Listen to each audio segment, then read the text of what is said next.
Samsung has started rolling out the One UI 8.5 beta to older flagship phones, but for many users, especially those using the Galaxy S23, the update feels more like a maintenance patch than a real upgrade. The company first launched the beta program for newer devices, and now it has expanded testing to older models like the Galaxy S23 series and even the S23 FE. Users who signed up through the Samsung Members app were able to try the first beta, and recently, a second beta build has also started rolling out in regions like India and South Korea. But here's the thing.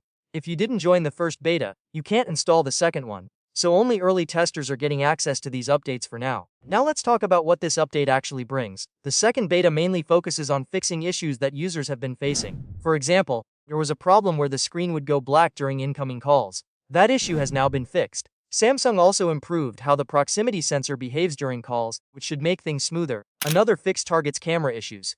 Some users reported green lines appearing when recording 4K HDR videos, and that problem has been addressed as well. Bluetooth stability has also been improved, which means fewer random disconnections or crashes. And for users who rely on accessibility features, the multi-touch issue has been fixed, making touch response more reliable.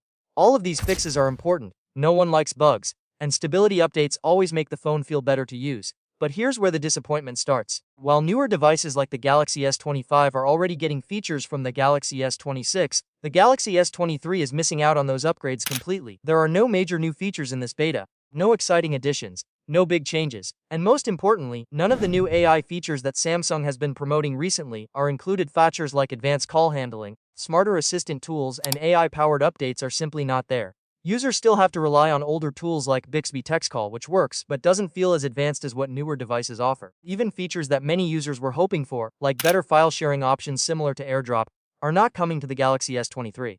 Samsung has already hinted that some of these features won't be supported on older devices. So what does this mean for users? It creates a strange situation. On one hand, the Galaxy S23 is still getting updates, which is good. It shows that Samsung hasn't completely abandoned the device, but on the other hand, those updates don't bring the features that make newer phones exciting. It feels like the phone is being kept alive, but not really moving forward, and that can be frustrating, especially for users who paid a premium price for the device.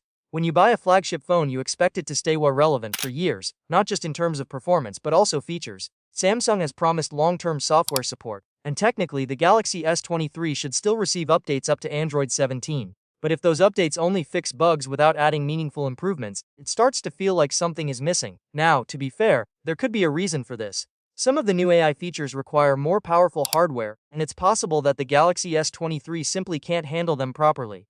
These features often rely on advanced processing and on-device intelligence, which newer chips are better at managing. So Samsung might not be excluding the device on purpose. It could just be a limitation of the hardware. Still, from a user's perspective, that doesn't make the situation feel any better. Getting access to a new beta update sounds exciting at first, but when you install it and realize that nothing really new has been added, it can feel underwhelming. At the end of the day, this update is useful but not exciting. It fixes problems, improves stability, and makes the phone more reliable, but it doesn't bring the kind of changes that make users feel like they're getting something fresh.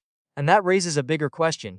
Is it time for Galaxy S23 users to start thinking about upgrading, or should they hold on and hope for better updates in the future?